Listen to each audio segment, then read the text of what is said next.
obviously he knew something that we weren't 100% privy to. But NATO didn't move an inch to the. I don't even need to go over it. Such horseshit. But go ahead, Reptile, brother, man. What's up, Reptile? Thanks, man. Sorry to be rude to that dude, but I'm telling you, Keithy, I come here to tell you something specifically for you, Keithy. Amazing spaces you're doing, bro. Pulling numbers. Your title alone says it all, man. I just was speaking to WULF, Wolf, and I come here to tell you the same message, man, because you're a good person, Keithy. You got to listen to me. If you're willing to listen, I got a warning for you, bro. Not to mention that everything's being recorded, the group chats, what you guys are talking about, especially you, and there's only a handful of others. You're revealing too much, man. And some of my Mossad friends aren't too happy, bro. You know what I mean? Yeah, it is what it is. Now let me be dead honest, man, because they're reasonable as well. Wolf's a good man. You're a good man. Are you ready? Are you ready for this? If I tell you what's really going on, Keithy, or not? Yeah. You're a damn good man, man. You got to be so careful of every single group chat. I know Rational Canadian seems like a good dude, but this dude Callan is not to be trusted at all. Dead serious. Your whole space. It's true. I muted him in our last space with WU. Your whole space is being hijacked by this dude. I muted him just like I did that time in the WULF space because he did this weird thing that he's doing right now. But anyways, keep going, Reptile. Yeah, go ahead. Go ahead. I want to hear more about his massage. Man, you can't bullshit, man. I'm just trying to tell Keithy, man, because these people are the scum of the earth, bro. Never have this dude as co-host again. You got to have your chops in shape, mate. Yeah, exactly. I'm telling you how it works, man. There's things you don't understand. You're the guy with your chops in shape. Why don't you tell us about why Fight Sports has his lock on? Or you just because you did this in the other space too. You just come up. You say you got Mossad friends. You say that you got to walk your back in the group chats. You say all this weird schizo shit, but you don't actually say anything at all. So I think maybe we ought to be suspicious of someone like you coming up and just schizo ranting. You're talking about how everyone looks bad, but you keep coming up here talking like a fucking schizophrenic, making everybody look horrible, as far as I'm concerned. Yeah, Jen, I thought you were joking. I look fantastic right now. I'm just putting that out there. Let's shoot Reptile. Would you rather Steve Irwin dies from a stingray to the heart or Israel? Come on, man. What does that mean? Reptile, what were we saying, man? Hey, Keithy, just listen. I wrote the book on this shit, Keithy. Let me tell you this. No, that's a good question. You're a good person. I'm like, I've got a long leash, bro. I What's just the bid spoke to number? Wolf, and I want to talk to Keithy personally because I know you and Wolf are good men. It's an honest question. Man of what they call the Hold on. Callan's not to be trusted. You got infiltrated, bro. You got to be so fucking careful. I know what's going on. Anybody, Reptile. You don't know that last dude. Listen to me. You're like, oh, these guys are great. I'm gonna suck all their cocks real quick, but you don't know anybody. Wolf has talked to you. I know, I've been here for a long time. Callan, come on. It's very suspicious. He comes in very suspicious and talks through the mute twice. Yeah, you've been around spaces for a while. I've seen you around spaces, but nobody knows you, and so you got to stop acting like you know other people because you don't. Yeah, and I don't know if you know that. Keithy, what they call the JQ movement, bro, is so infiltrated. It's fucking scary, bro. Yeah, I'm coming in here to warn two dudes that I know and like, Wolf and Keithy, man. Just listen to me, man. Callan is one of them. He's a part of it. You have no idea, bro. I'm telling you. No, you're a part of it. I'm the what? Reptile, you're a part of it. You're a Mossad. You said you have Mossad friends. I'm not. You're a part of it. You disprove it. You're a part of it. You're 8200. You're spending probably. I read the script on this shit. That last dude that's in there, I know him. I know exactly who he is and what's going on. Remember I called out that person in that last space, and you were like, "Oh, remember I did that." I'm the worst, mate. My name's Reptile Hybrid. You said you were going to call him out, and then you didn't say anything. You were like, "You want me to tell everybody your secret?" And this timeline is just weird. I don't even know how to deal with it. We have to deal with it. That's the problem, man. Like everyone tries to pretend they I think it felt like this in every other time we've had too. It's just like this is the thing that has not been solved yet. And like if we don't solve it, we're just gonna live this nightmare forever. We're just gonna be stuck in this constant loop of the same shit again and again and again. Because we don't learn from it. Never have Callan as co-host again. He's a problem, mate. All right, that's perfect. So I appreciate that. Can you give me your thoughts on the Charlie Kirk event? Because I thought you had some thoughts on that. Let me tell you, mate, I wish I knew, bro. It's so fucking involved in conspiracy. Well, let me tell you what people who are into conspiracies think they know. That it was an inside job. It definitely, let me just say this, it definitely was not some lone nutter. Now, what you want to hear is you want to go listen to Candace Owens and Nick Fuentes and say that Israel tried to offer him $150 million. He was bought and paid for. It was Israel. It's more complex than that. I'll pull you up. I'm trying to tell people, do you not think that there's people who understand this? And even if you think that, you're then being controlled by a system that's so much more advanced. Keith here, I'm putting my neck out for you and Wolf now. You're a good man. And I literally said to my superiors, mate, let me talk to a couple of these dudes. And I'm here for that, Keith. I'll never come back to tell you this. You're a very good man, bro.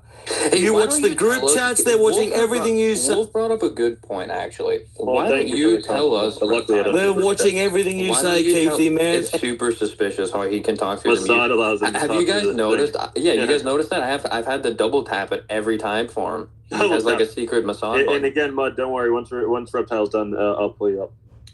Yeah, so Reptile, speaking of suspicious, why don't you tell us about what Wolf had brought up that you didn't answer in the space about how you were getting paid to run spaces by what this guy called Kumar and shit like this. Why don't you tell us about that? Umar, does he know I Harold? tried to tell Wolf that he needs to join me because he's not getting paid anything. I tried to tell him. Well, that's true. That's what I'm trying to get out of you, is that I think they're getting paid by Mossad, right? And you're trying to get all these people to go over there and get paid by Mossad. Kumar was so that paying you you, can Reptile? infiltrate. That's what I think. You and Kumar want to infiltrate the JQ movement and get everybody paid by Mossad. That's what I think.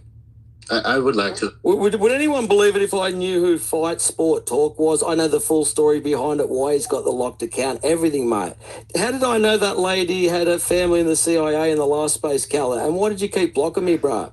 She didn't say family in the CIA. She said he was a chief in Alaska, a tribal chief. Come on, bro, really? She didn't. You accused her of that, and she said no. He was a tribal You chief. What do don't mean, know, really? mate. You don't know. You don't know the history. And then of as far as Keithy, Fight this Sport dude's not to be goes, trusted. as far as Only Fight reason I Sport- come up here because Look at that. We can do that. Look at that. As far as Fight Sport Talk goes, okay, you brought it up. So why does he have the Callan's lock? doing the rounds. You think I Look, can't he did it see again. Callan? He You did know, it again. He actually does have a secret button. He closes the app and reopens it. I can do again. whatever the fuck See, I look, want, see, look what he Callan. does. He closes the app, reopens it again, but it's all right. I'm quicker at clicking it. He's got to reopen it every single time. See. But the thing is, Reptile, right? You brought up Fight Sport Talk about the lock on his account. So why don't you actually, because you keep saying a lot of words, but nothing at all. So why don't you tell us why Fight Sport has the lock on his account? There's a whole. There's the double mute. It's finally working. Double mute.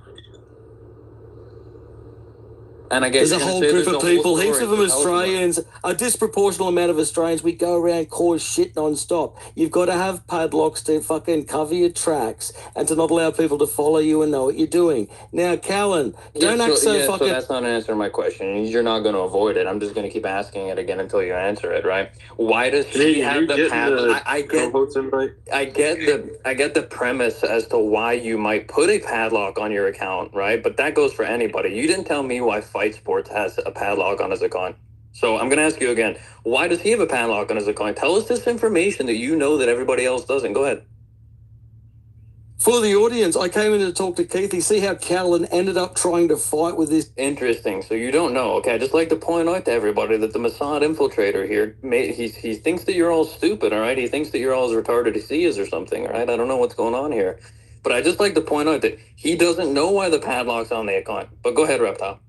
Ask Keith that question. Just like the you wanted to last ask space, him. Keithy, the same shit. Callan just had to keep me blocked, mate. Don't I think didn't I don't block know, you. I bro. just muted you. Because you're annoying. Just like, yep, boom, play it. Let me tell you, Callan, you can't bullshitter, brother. Dude, my Judar is too strong You're for a someone useful like idiot, you. mate. You're a useful idiot. My Judar is way too strong for someone like you. Too strong for you, Reptile. Keithy, from the bottom of my heart, man, keep out of the fucking group chats. Be very careful. You're in the business. You're talking about stuff that's extremely controversial, bro. Look at your title. FBI, Russia, Ukraine, Israel.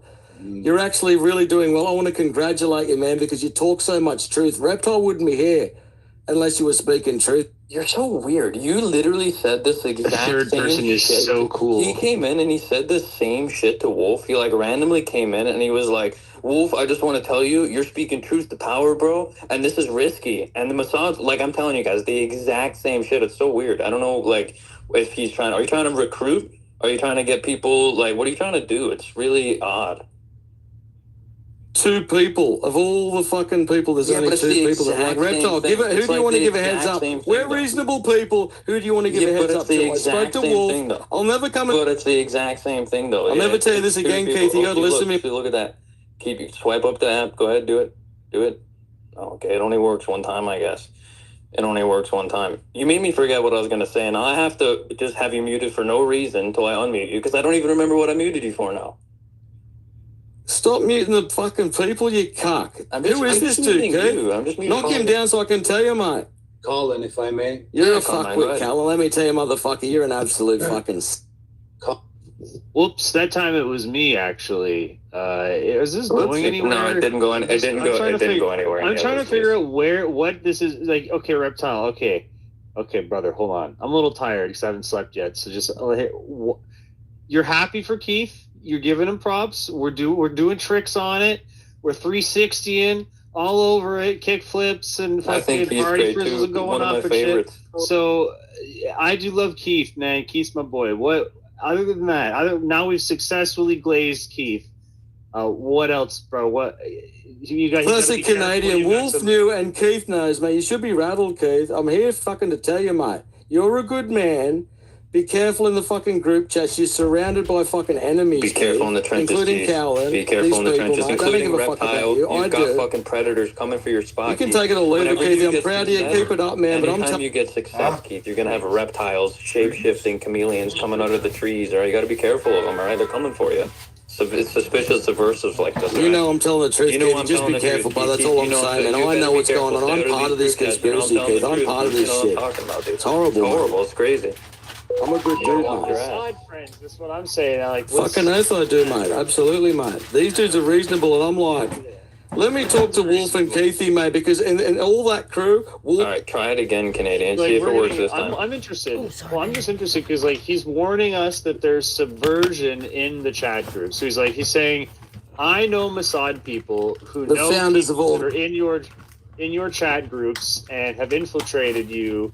And by the way, Colin is one of them, which is kind of weird because, like, wouldn't that make? All right, this room's retarded right now. We'll come back to it later. I'm gonna go check out Trillion Space. And then he saw the videos.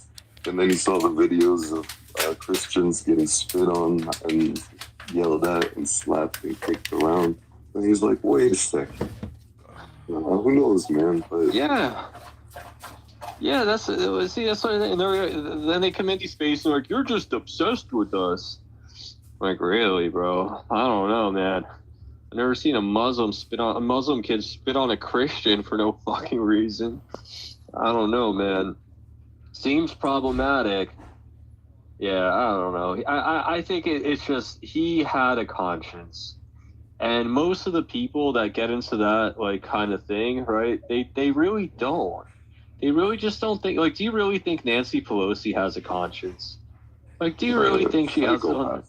Hell no. She comes from a mafia family from Baltimore. My God. Yeah, the woman has no conscience. She has no goodwill for people. Nothing. She's just like, what can I get out of this situation? And she's just been doing it for such a long time. Like, she's just networked and embedded, and people know.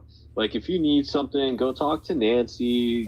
She likes really expensive necklaces. Like, she's basically like an American Sarah Netanyahu. You know what I mean? Sarah likes being bribed.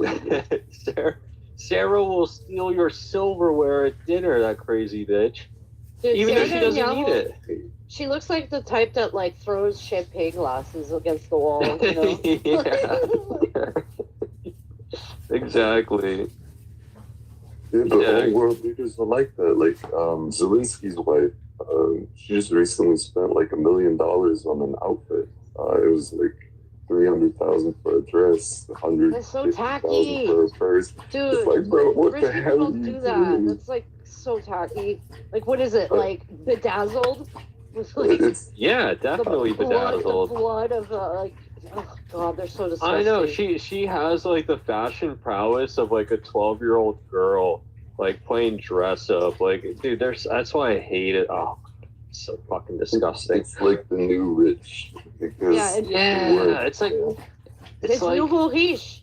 Like, Yeah, it's you reach. gross. That's a good point. Yeah. Or like, like in France, we have all these, these stupid communists from la gauche, from the left, and but it's like, oh, but there's always like a rich daddy or a rich uncle, but it's like all bullshit because they're like, oh, we, like the people's rights, but it's like, but you like live like fucking like what the fuck, dude? Like, and we call them gauche caviar, like left caviar, basically. What the hell is Like, this bitch even they're saying? hypocrites. That That's would what only Nancy make Pelosi- sense to a French person. That's what Nancy Pelosi is. She's a gauche caviar. Like, she sucks. Like, it's hypocrisy. Like, I mean, Alright, they like, look this they space. seize like. See what the general's up to. Since he's been the director of the FBI covering up crimes of pedophiles and murderers. And who's got him by the balls? This company, quote unquote company, Sheen.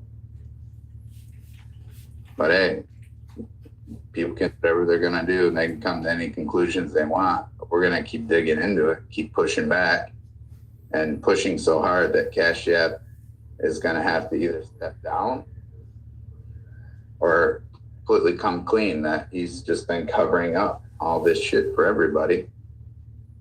He's a bad actor. He's working for the deep state. And that's a fact. Overwatch, you got your hand up. Go ahead, jump in there. Yeah, I just wanted to say to Rusty, I mean, it almost seems like if you're dissatisfied if you can't get the exact right answer, that, you kind of want to throw your hands up. We're not, like General said, we're not going to get that, but it's not 1963 anymore. They're not going to, what we're going to do is we're going to put this information out there, and what they're not going to get a bullshit magic bullet theory. They're not going to get a jury to convict a patsy and say, because what they're saying this guy was on the roof with this rifle in the photo, and it's a 30-06, and he took this shot at this distance, and you had this impact result on an exposed neck with this round, et cetera, et cetera, et cetera. And what juror is going to convict him of that? Because that's not possible. Are they going to show the jury a doctored video, or what are they planning on doing? Are they going to kill this guy before it ever gets to trial, just like they did Oswald? But we have too much technology now. I couldn't convict the kid on that. He may be a piece of shit, and he may be guilty of a ton of other shit. But if that's the case, this guy on this roof with this rifle that we found, with the scope jacked all the way back, so you couldn't even shoot it in a prone position. You'd have to crane your neck back like a giraffe, et cetera, et cetera, et cetera. I'm not convicting that guy of that charge. If that's the charge, I can't convict him of that because it's not possible. So that's what we're going to do about it. And then we're going to see what they do. And we're going to keep digging and put this out there. But, there's been tons of people, shooting stuff with 30-06 on the, it's just not possible. That's not what happened. Ballistically, and you just go on down the list. And the stuff has been jumping off. This video, I guess he's got a stiff rifle down there. He jumps off the roof and doesn't break his leg or jam it up into his abdomen. It's not going to fly. They've effed this up to the point where if the guy does survive to go to trial, they're going to have some retards in there to convict him of it. I mean, literal retards. Because all they got to do is bring in a couple of YouTube videos and show a 30-06 shooting. They could put a ham shank up there or something to shoot it from 140 yards. Watch what happens to it. They could wrap it in something to simulate fake skin. Brandon Herrera could do it. I'm sure he'll do something and show the people. It's like this is not what hit this guy's neck, and it's done. It's over. One video. So, what we can do is like I just said, we can do process of elimination and strip their lies back and say, yeah, you said this, no way, not possible. Okay, now you're saying this. Not we can back them into the corner with the process of elimination through logic, and back them into a corner, and they're either going to have to keep lying, and you know what they say, you know, you tell one lie, you keep telling more and more, eventually you get caught up in it, and you're back, you painted into a corner, and that's what we're doing to him. That's what we're doing to Cash. We're painting his lying ass, into a corner. And we started with the video, the Epstein video. We started there. Actually, we started before that. We started with him getting up on that Senate hearing or congressional hearing and saying he was never on the Stu Peters show and didn't know who Stu Peters was. That was blatant lie number one. There's video of him on the show multiple times. Everybody's seen it. He didn't say, I can't remember. He said, I don't know him. I don't know who that is. So that's what we're doing. I'll land it. Hey, okay, can I reply to that real quick? Yeah, go ahead. Well, so what I think, and again, I agree with you, but we're talking about a couple different things here. I'm talking about, you know, I posted, I think 5 days ago, the situation is evolving, in real time, obviously. 5 days ago, when people were like, it was Israel, I was like, what, like, you know, of course I think it's probable, but like, you know, to say that I think is a little bit obtuse if we're talking about law. And then you're, you know, and I guess I didn't take into account some of the reach and the effect that you guys have, and maybe that you guys aren't just, you guys have some power and have some effect if you're going to be going up against Cash Patel and getting him fired. But then again, wouldn't you need to be able to prove things just like you would in court if you're going to go get somebody's job? Now, I don't mean to be, I'm not trying to come across as a cunt here. I'm just saying, like, I guess I'm just playing devil's advocate a little bit, because like, I know where my heart's at and I know what I'm about. And I'm a critical thinker, and I'm just cautious of going 100% all in with the evidence that's out there right now. Well, I mean, no. The short answer is no. We may never be able to prove everything, but they can't prove, like I just said, they're not going to be able to prove their BS either, and we're not going to let them get away with falsifying and sending patsies up the river for stuff they didn't do. We're not going to let them get away with that anymore. So the game is changing, and we'll see where it goes. But we're going to keep painting them in the corner, and you know, eventually, at a minimum, they're going to get fired for incompetence. And here, real quick, I want to land on this because I do have to go. I realize I've been a little bit more opposing than my attitude really even is. Here's my thing: is being critical of Israel is now the popular thing to do, and it's easier now to do that than it ever has been. And so, what is the next evolution of that? What is that? And I don't know the answer to that. That's just a general question for everybody to kind of figure out what that means. For me myself, that's more boots on the ground, going out, being active, hearts and minds, all that, getting involved. That's me myself. You guys are doing a great job. I have nothing but love and respect for you guys.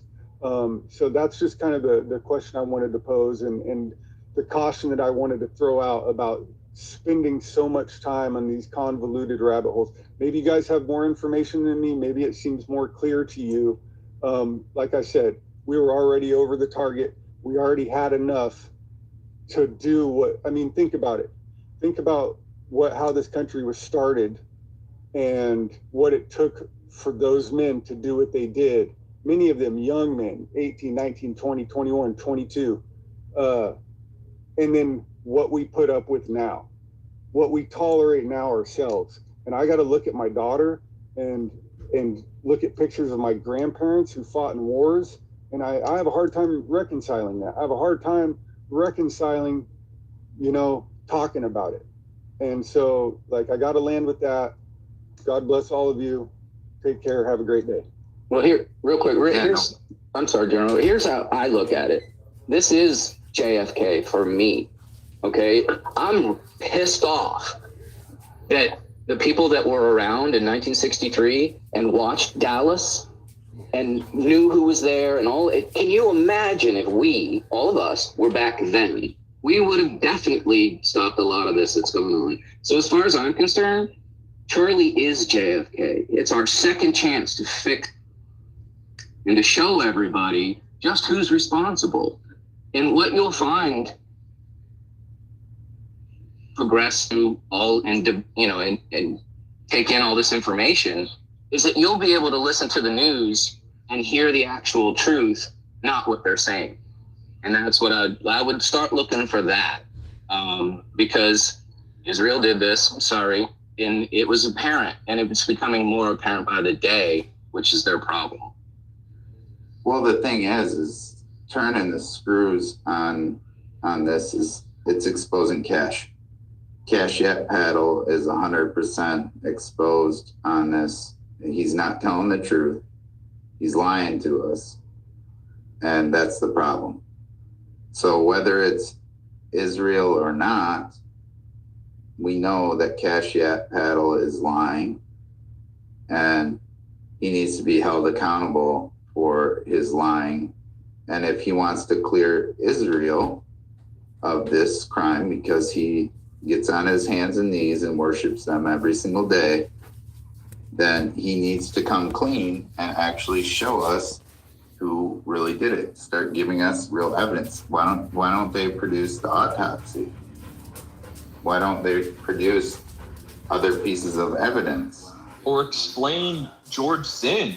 Explain any of those people. Like, explain who are why those the people? FBI was there that day. Give us something here. And this is the... And 4chan found the guy. It wasn't even Cash that found him, dude. Like, what? Yeah, but this is the... Look, guys, you got to keep the pressure on. Cash App is a liar. And at bare minimum, he needs to be removed. Okay? That's the minimum. He needs to be removed from office because he lied his ass off, and he's telling us some bullshit while he's telling us we're the most transparent FBI in history. Well, all he's done since he's been in there is cover up bullshit, cover up rapists, cover up pedophiles, cover up, just this morning I saw a post from Thomas Massey, and Thomas Massey said he went up to Cash Yet Paddle, the director of the FBI, and told him there's 20 names that we have that were on the Epstein list, and we have the girls that we interviewed, they brought to the White House and talked to them, and they said these 20 names. What are you going to do about it? And he said Cash App looked at him all googly-eyed with his crooked-ass nose and his 5'3" stature and acted like he'd never heard of these people. So, again, Cash App is deep state. We want to get rid of him. We want somebody in there that it will actually work on behalf of the American people and be honest and actually go after the people responsible instead of going after patsies. Okay? This is the very minimum, baseline minimum that needs to happen after this whole thing. Because he lied his ass off, and the whole country sees this, and everybody is losing respect for Trump and his administration and our government because of Cash Yet Paddle. He's the one that effed up all the Epstein files. He's the one that effed up this entire investigation and lied his ass off to the people. He lied his ass off about the Epstein list. He put a fake video out of Epstein's cell, and we're done with it. Get rid of this guy. Get somebody in there who will actually do the job required. That's the standard. We're never going to know exactly who shot Charlie Kirk. We know that because Cash Yet Paddle already covered everything up for the guy. He's done everything he can to cover it. As far as I'm concerned, Cash App Paddle is the one who killed Charlie Kirk. What other reason could Cash App be lying this much about all of this? And he was there. You know, he had the FBI at the university when Charlie Kirk was killed. Yeah, he oversaw that for sure. I mean, the dude is the head of the FBI. Yeah, well, I'm just saying, like, this guy is covering. He's covering for the murderer. And this is unacceptable. And the American people are demanding the truth. And Trump is not delivering. And he's allowing these people that he put in there to absolutely destroy his reputation, destroy the reputation of the government. Trump's whole thing was trying to bring back trust to the government and transparency to the government. And all Cash App Paddle has done is F up the Epstein files and then cry, you get rid of Pam Bondi or you get rid of me and Dan Bongino. We're not all going to stay here together. Okay, this was his whole thing, trying to get Pam Bondi fired. And now Trump's going at Pam Bondi. And now Cash App Paddle's covering for an assassin. Okay, that's a big fucking problem. When we have the director of the FBI covering up an assassination of an American icon, and everybody sees them doing it. All the proof is there. This doesn't even go beyond Cash App. This is all on Cash App's shoulders. It's literally like a B-rated Bollywood film. It's terrible. The guy needs to be fired. It's unacceptable. That's the minimum. And then go in and whatever files aren't corrupted after his dumbass deep state piece of garbage touched his fingers on, try to go after the source, because he's the one who destroyed all the Epstein files. It was Cash App. We covered this a bunch of times. As soon as the Epstein files touched Cash App's hands, everything went to hell because he's a deep state bad actor. And here's one more bullshit account from Cash App fucking Paddle destroying evidence and pushing a patsy. And the American people have done their due diligence. They've done all the work necessary to prove that it's not that patsy boy. It's Cash App. Cash App's responsible. If he's going to cover up this murder, this assassination, he's the one responsible. The hammer has to come down on him. We can't. Why is he running scandal after scandal? Because he's trying to destroy Trump's presidency. And why? Because Trump is gutting India. Trump is gutting India. And Cash App Paddle's pissed. Why did Cash App Paddle try to go after Pam Bondi? Because he wanted to replace her with Harmeet Dillon. What's Harmeet Dillon been doing? Absolutely nothing. Fuck all, just like Cash App Paddle. They're all deep state members, and they're working against Trump, trying to undermine Trump and destroy his presidency. It's not Pam Bondi, it's Cash App, and it's Harmeet Dillon. It's these Indian deep state members in there. We've proven that without a doubt. And now this is just one more thing. Are we going to wait until the next big scandal too from Cash App Paddle? How many scandals are we going to let this guy destroy? He's deliberately trying to destroy Trump is what he's doing. Cash App Paddle is trying to destroy Trump. We've covered this in great length and detail on this show. And this is just one more thing to add to the pile of bullshit that he's done to try to destroy Trump and destroy the credibility of our government. Enough of this nonsense. He needs to be exposed. We're never going to get the shooter as long as Cash App's in office. Period. It's never going to happen. He needs to go. Yeah, we're watching them, Barry. Yeah, I mean, this is what happens.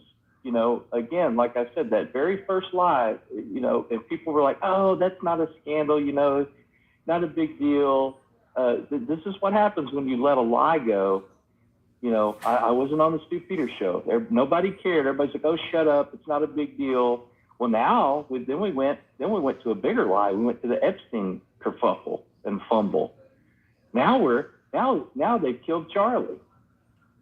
You see what happens when you ignore that? And nobody stuck a microphone in his crooked nosed face and said, we got like 4 or 5 videos of you on this guy's show. What was that? What the F?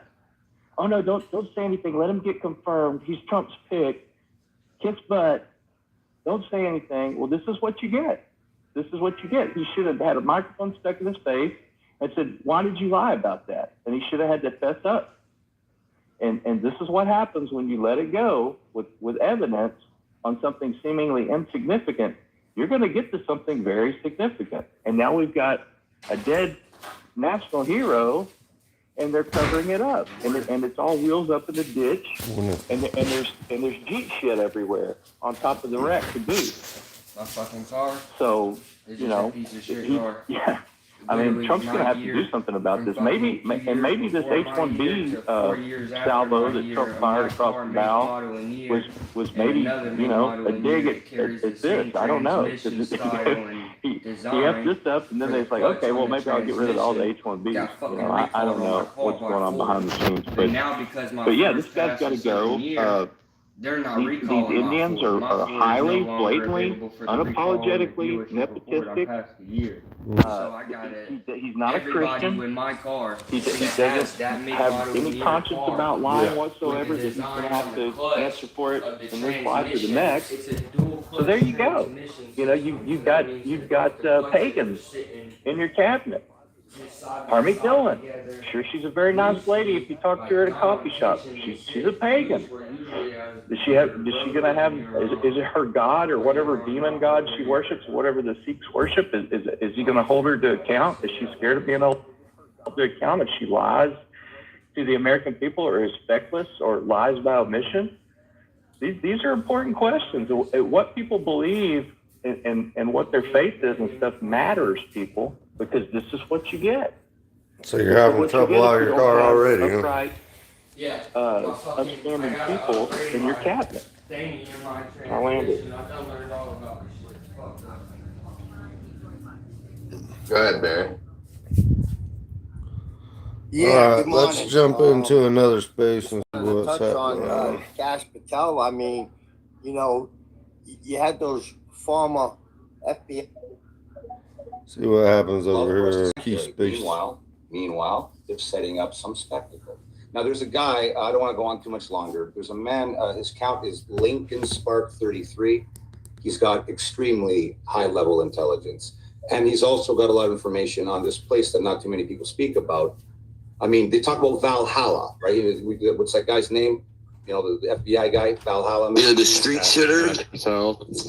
Yeah, Cash Patel spoke of Valhalla. I have a funny feeling that what they mean by Valhalla could be some place that they fancy like their New Jerusalem, not the one on earth here in Israel, but this place in Kazakhstan called Astana. If you just research this place, Astana, it seems to be getting a lot more attention than you think a place like that should get, especially when Sacha Baron Cohen does that Borat movie, where he makes this place seem like it's backward and ridiculous. Meanwhile, 71% of foreign investment from the West went to there. 431 million over the past 3 decades. Carmine, it's funny. Sorry to interrupt you, brother. It's funny because they're directing everyone's attention towards some island off the coast of New Zealand that's named Valhalla, that has like an apparent protection, what is it called when you witness protection program for the FBI there. I've been the only one really posing until I just heard you that it's very possible, in my opinion, the fucker's not dead. Oh yeah, we've been posing that all. Yeah. Oh, you guys have? Sorry, Keith. Yeah. No, it's all good. I'll send you the thing. It's in the front of the nest, but I'll send it to you. And we had the guy on yesterday on JQ that that made the video, and Veritas talked about it and stuff. I want to go to what's his name, Christopher, real quick. But yeah, we've been posing that. I mean, I am fully. I'll DM you the video. The evidence just points to it. It does. And again, all the fucking fuckery, chicanery that they took down the camera, that only Candace is allowed to see it. The only camera that would explain that if he did get shot from the right, because it was not a 30-06 again, the FBI story. That's all I know. For 6 million % sure, like I said, the FBI story is 1 trillion % bullshit. There was no crime scene. They never made a crime scene. Yeah. And then the TPUSA broke the law by taking things from the crime scene. It's a literal crime to touch the stuff at the end. Before Chris goes, just real quick, I have to get this out. I just Googled a Kenneth, and I already know the answer because I've been hunting my whole life. Kenneth 30-06 round be stopped by the top of a spinal cord, and it is unequivocally no, dude. Like, you can't. That bullet will not get lodged in the soft tissue of a top of a spinal cord. No way. Period. End of story. Exactly. Yeah, exactly. And there's just, again, too much evidence in that video. There's no fucking blood. The motherfucker popped a squib. It seems like the blood comes up and out of his thing. Never mind, again, like I've said, right off the bat when I saw the video, I said, that's AI to my friends. I said, that's AI. The way the blood was coming out, like the guy explains in the video, who's been a 20-year detective or whatever in Jacksonville, he's like, that's why I like the kid Ben that came on yesterday. They made the video, and the old guy in the video, he's like, yeah, I was ready to kill someone the day it happened. I was pissed the fuck off. So it's not like some of these people that always think they're 100% right and they know everything and stuff. They admit, like, yeah, I was caught up in the emotions as well, like we all were. But all the evidence, again, when your fucking blood is going through your neck right up to your brain, it's going through tiny capillaries because it's ready to be processed, so to say, or whatever. So it's extremely thin, so if he did get shot in the neck, never mind with the fucking 30-06, his head would be blown off. But if he did, the blood would be squirting out. Never mind, again, in the video, it just comes up and out of his shirt, and it's coagulated, it's chunky, it makes no sense. Then there's only a little blood spot on the table, the little blood spot next to him. Basically, the pack ran out, and then he gets rushed to the fucking car, and all the guys carrying him to the car, they don't even have... He went to the hospital in quote-unquote critical condition. They're not even putting pressure on the wounds. They're just carrying him to the car. None of the 5 people that are carrying him to the car have a speck of blood on their shoes, their clothes, their pants, anything. The motherfucker would have been leaking all over the place. Never mind the ground, he would have been leaking everywhere. And you can see in his shirt, too, he barely has it. And then at the end of the video... Like I said, I couldn't 100% see it. I think other people can. I just am on my phone. But they're like, watch his head. It seems like he lifts his head up so it doesn't get banged on the door. And then there's the people, again, that are standing there like statues filming on purpose, filming from behind. As they come by, then a cop steps in and says, no, it can't go any further. And then they zoom out to the other angle, and there's a black lady sitting there only filming a certain perspective, not filming Charlie, which you obviously would want to do if you're doing that. Then again, another lady comes past and puts her hand over her mouth, basically saying like, all right, let's go. And as soon as this lady comes past her, both of them take off, leave. He's in the car, gone. TPUSA guy within minutes is removing the camera, looking around like the biggest sketch ball in the world, like he just committed murder himself as he's pulling the SD card out of the back of the thing. The crime scene's not even roped off or anything. Nothing adds up. And it just...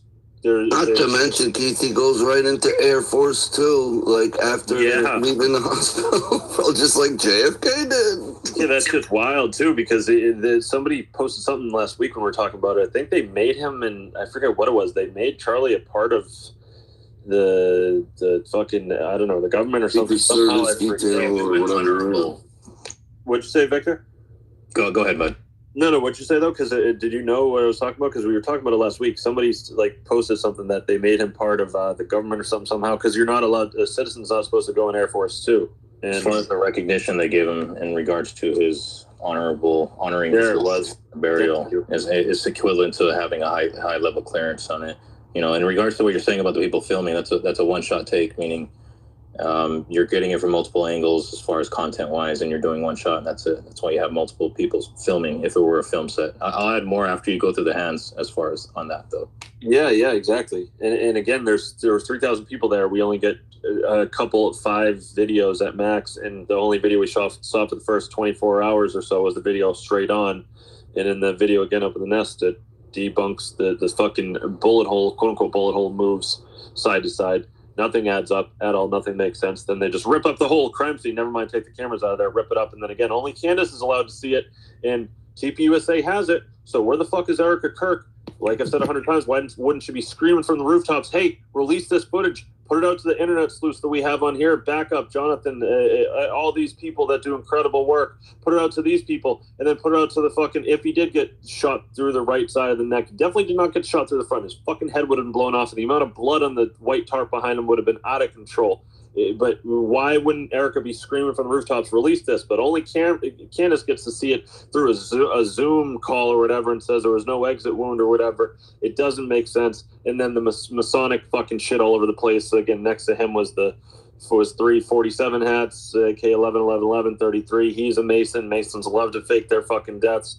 His wife's got the fucking Masonic ring on while she's kissing his hands that have been ran through AI, and they say that those aren't real hands. That they was like 90% sure they're not real hands in the casket. And again, who the fuck allows somebody to film you when you're in your worst moment ever, apparently kissing your alleged dead husband in a casket? It just, nothing adds up at all. And all I know, like I said, is the FBI story is complete fucking bullshit. The kid took apart a gun in 6 seconds. It's literally impossible. Keith, anyone here could attest to the fact that if I'm going to a funeral this week, one of my guys had a heart attack on Wednesday on a construction site, and anyone could attest to the fact that anyone who's been to a funeral, if somebody whipped their fucking phone out and started filming the casket, they would get their fucking ass beat and dragged out of the fucking funeral home immediately. Like this, it's all retarded. That's such a good point. I didn't even think about that. I'm just thinking about how the fact that like she's allowing someone to film over her fucking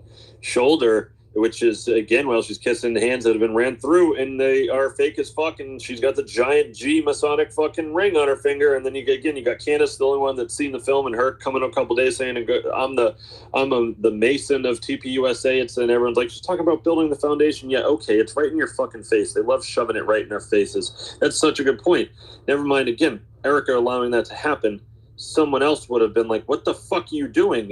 What are you doing pulling your fucking phone out? It is such a damn good point. I didn't even think about that. The people would be flipping out, but nope, we don't see any of that.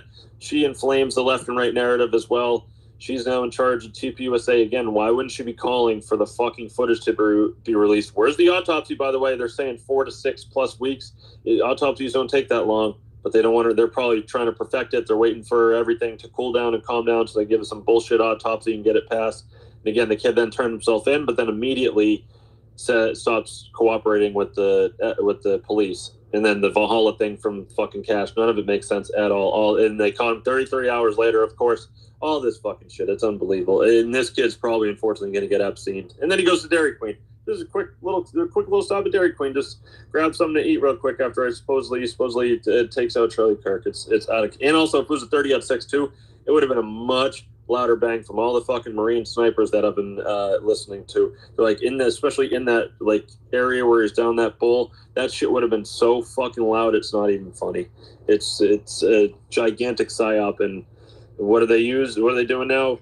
Pam fucking cunt Bondi. Oh well, we need laws, hate speech laws, and they're gonna do the Charlie Kirk fucking day, birthday, or whatever, on October 14th. And of course, whose birthday was the same day as Charlie Kirk? Just what the fuck are the chances that George Floyd has the same motherfucking birthday as Charlie Kirk, and Charlie Kirk dies 33 days before his birthday? And fucking the shirt that he has on, it says freedom in black and white, and then freedom in backwards gematria or whatever it is. And again, I'm not really a gematria guy, but the Jews and these Masons go by it, so it is what it is. Equals, I think it equals 33 or whatever the fuck it is. And it was obviously a symbolic message of freedom of speech basically being taken out, because now we're going to have all these fucking Patriot Act like things going through Congress, because everyone wants to get up in their feelings about people that rightfully said disgusting shit about Charlie Kirk, or not rightfully, but it's right. People are rightfully to be pissed off. And then you got these fucking niggas marching down the street a couple days ago in New York City saying, fuck Charlie Kirk, talking about some black kid that hung himself in Alabama, but they said that white people hung him. It's just they needed it right when everybody was like, okay, the Jews are in control of America, and 9/11's coming up. Let's expose this shit. Trump's a fucking fraud, Jew cocksucker who still wants to say Operation Warp Speed was the best thing ever and is giving Israel billions of dollars. So let's do this whole psyop, and everybody's boom, right back in the left and right paradigm and right back into tribalism. It's just too much to ignore. But go ahead, Christopher, brother, and then... I just saw a very interesting post that stated, can anyone send me a picture of Erica Kirk being pregnant? I'll give you some blah, blah, blah, whatever. Yeah, I was asking myself, and the faces of their kids never have been shown on any photos, right?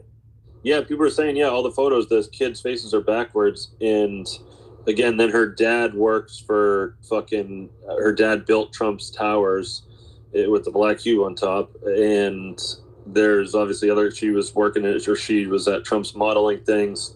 And now she's just in charge of CPUSA and all this shit that doesn't make sense too.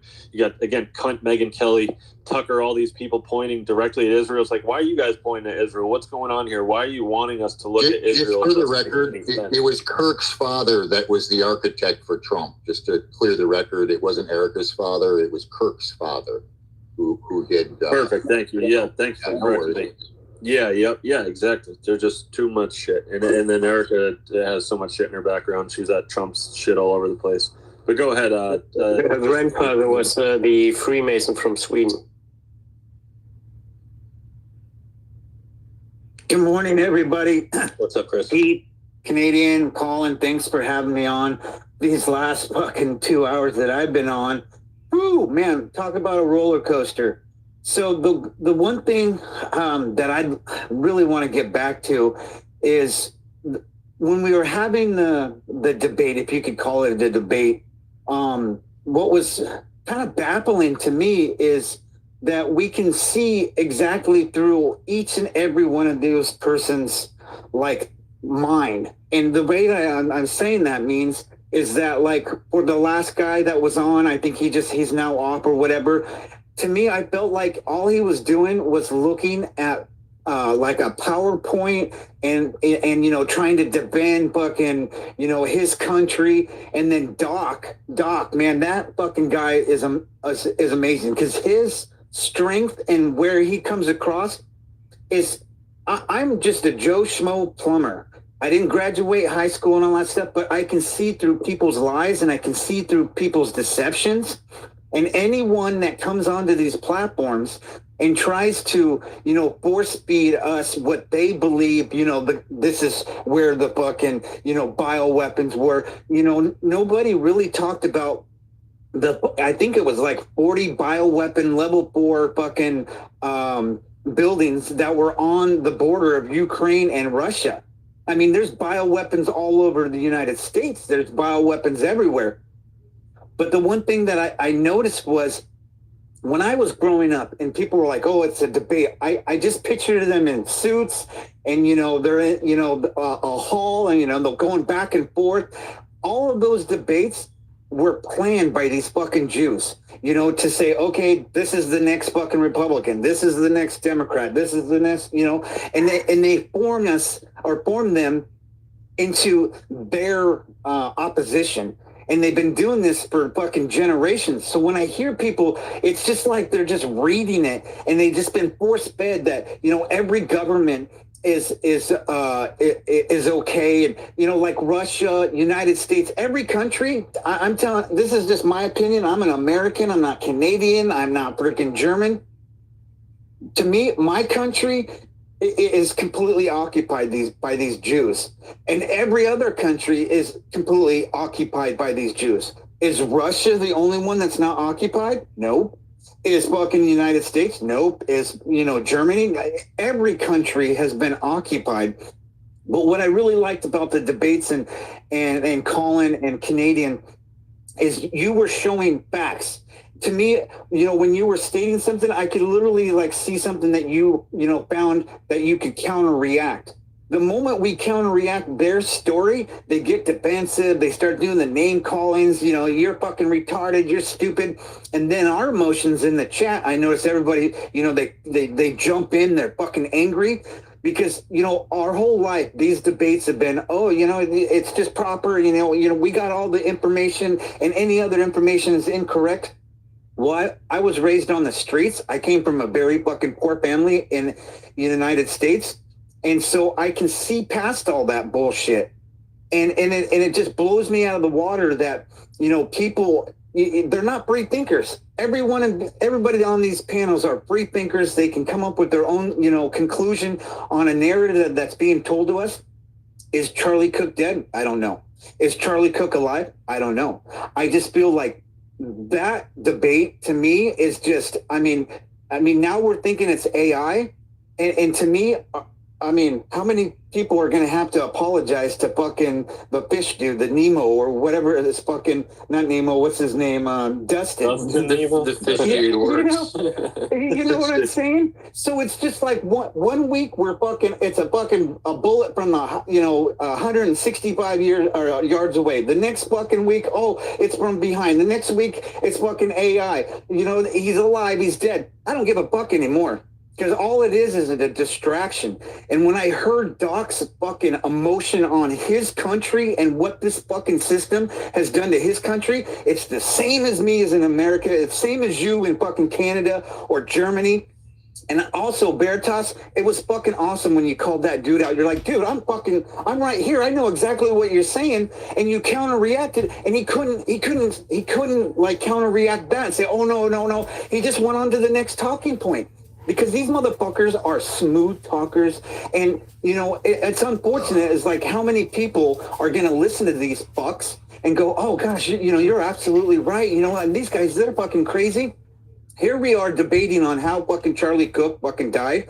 To me, both ways lead to the Jews. One, you know, they try to make him out as a martyr. They're going to change fucking all of our policies. Two, he's still alive. Where? I don't know where the fuck he's at. But it still leads back to the Jews because each scenario is putting a divide between Christianity. Because the people that are going to follow the Charlie Cook and you know, the Israel first, those are people that we're going to have to eventually, one way or another, come to, you know, face to face. And that right there, that scares me because am I going to kill another Christian because he was brainwashed? So, I mean, the emotions in these groups are amazing when it's blue-collar fucking people that weren't, you know, in the system. If you got a doctorate and you know, spent all this time in fucking in schools and colleges and stuff, to me, if you're just now slowly coming out and seeing the truth, you're still doctrinated. You know, I've been living my whole life against our government, against the fucking police. I saw at a very young age, you know, how the police are and how corrupt they are. I've seen it through our government. I've seen all of this shit first fucking hand in the United States. And when I hear other people from their country fighting just the way that our stories are different, but they're same. And I hear their fucking stories, I'm going to fucking align with them. Because if you're on my side, I got your six any fucking day. And it doesn't matter what country you come from, if we're connected in the same thing that our Lord and Savior has saved us and we're fighting for the good fight to save humanity, because that's what we're doing. We're not just trying to save our countries, we're trying to save humanity. And right now, they got us all fucking just twisted with this assassination or this fucking, you know, fake death. But this morning, when everybody was trying to make their points about the governments, and then I heard everybody, you know, chiming in about, no, you're fucking wrong here. This is exactly what happened. That's the shit, man. That is the information that we have to get out to people, because those people are going to infiltrate. And one thing you pointed out, you know, you said something for a second, and then we went into AI, you know, can they fake it and all that stuff? The dude that could unmute you today, that shit right there is scary to me. Because if he can control your system, who the fuck is that guy? Well, he's Mossad because he's wanting everybody to fucking jump ship and all that stuff. And to me, yeah, we can hear their point, for fucking 5 minutes and then put them back down to listener, because I waited 2 fucking hours. I've been patient. I've been fucking, I just been, relaxed, and I've heard the emotions, but now my emotions are fucking roaring because the things that we're focusing on right now, it's just a distraction, because they got other things. They got another thing that's going to happen that we're going to focus on and all that stuff. But what we really need to do is focus on the whys behind any which way you think he was assassinated. And if it all comes back to Israel, then we're winning. And one thing I like to end, because somebody was saying about, they did the AI, put it in to look at his hands and to say if they were real or not real. Well, if you're dead, are you real or are you dead?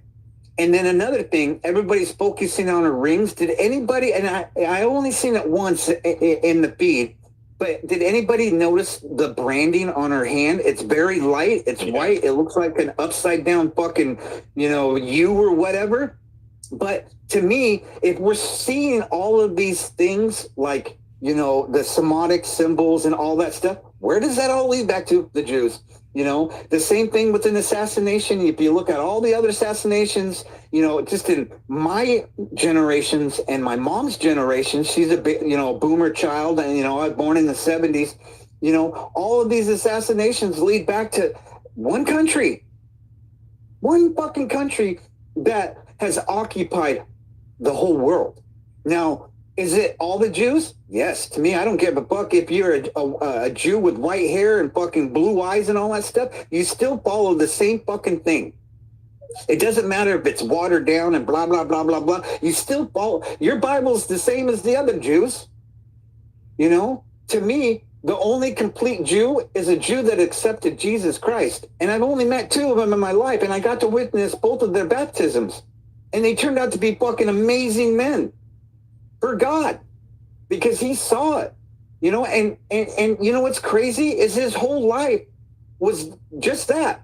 And if you looked at him, you would think, okay, that's just an American fucking Jew, just a normal guy. But it took him going to another church and going, oh, wait, what? This is what's going on? And it took him, researching and then doing more, because our whole lives, this system has programmed every fucking generation. And this whole thing with Charlie Cook, I mean, to me, I'm fucking done with it, because next week he's gonna be a fucking vampire, or the fucking next week he's gonna be a fucking mermaid and he fucking transformed into a lizard and blah blah blah blah blah blah. And it's just a fucking endless bullshit cycle story that keeps us, distracted. What's going on behind the scenes? Everybody's point, it makes sense. It's all fucked up. It's like a blender, and everything, and everybody looks in there and goes, oh yeah, he's a fucking reptile. Look down, oh yeah, he's alive in fucking some island or whatever. So it's just, to me, it's distractions. And the debates that we should have is with these people that are trying to fucking support their government system and try to show their fucking lies. Because to me, if we had a live debate, it would be so fucking heated. It wouldn't even work, because us free thinkers, we're tired of hearing these fucking lies, brah, over and over and over and over. The fucking USA government, it's not corrupt, and every fucking country. Even Germany, fuck, man, I feel for these guys, because they had it and then it was taken away from them, and now they're fighting the same fight that we're fighting.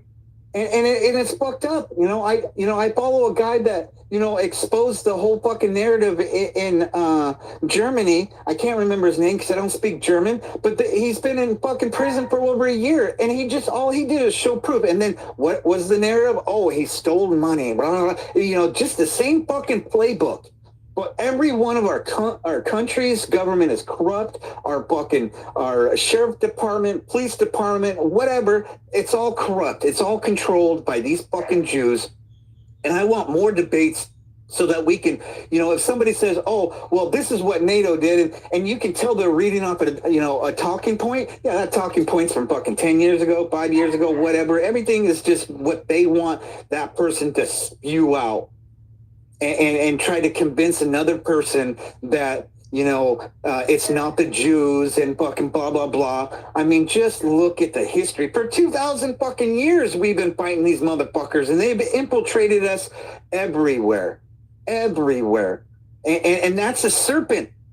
And then when I see somebody that has a fucking serpent eye, to me, if I'm running a fucking house and I know who they are, all you're doing is you're giving that Satan serpent motherfucker time to spew out something that could affect somebody else's thinking. Give them a little bit, but then take it away, because we don't need to hear this shit, because we know they're fucking liars, they're cunts, they're fucking motherfuckers. Excuse my language. I'm just really pissed because we're living in a motherfucking spiritual war, and people need to wake up and realize that nobody's there to fucking save us, and that we have to save each other. And that starts at your home, your community, wherever, whatever it may be. It's just that we've got to unite, and we've got to, be right on the mark with anytime that somebody comes in and starts spewing this fucking shit. It's just like, okay, give them a little bit and then just say, okay, put you right back in the listener. Now, if the guy can jump back up in the speaker and unmute and all that stuff, that right there, to me, once again, it's them trying to infiltrate, and it's just messed up. But these groups, dude, I love them. You guys are on point. And if somebody, Keith, this goes to you. If anybody calls you Keithy, tell them to fuck off and call you by your real name. That'd be like the same thing as somebody called me Chrissy. No, that's not going to fucking happen. I'm going to be up in your face. I'm going to tell you that's rude, that's unacceptable, and my name is Chris. Because he would say, oh, Keithy, and then, just fucking suck on your balls and shit. And that's all I could see. And I was just like, that shit pisses me off. Because it's all a front. It's fucking lies. And I'm fucking done with it. And I think we just need to be fucking, more prepared, And I know it's just like, well, we got to give them a voice. Bullshit. They've had their voice for fucking 2,000 years. I'm fucking done. We can give it to them for a little bit, but not for a fucking hour and a half. It was just like he wouldn't answer a question, and I'm just sitting there and I didn't jump in or nothing. I was just like, fuck, man, just get rid of this guy. And my blood is boiling. But then when I heard fucking Doc, dude, that's the power, and that's the emotion, and that's the drive and strength that every one of us should have.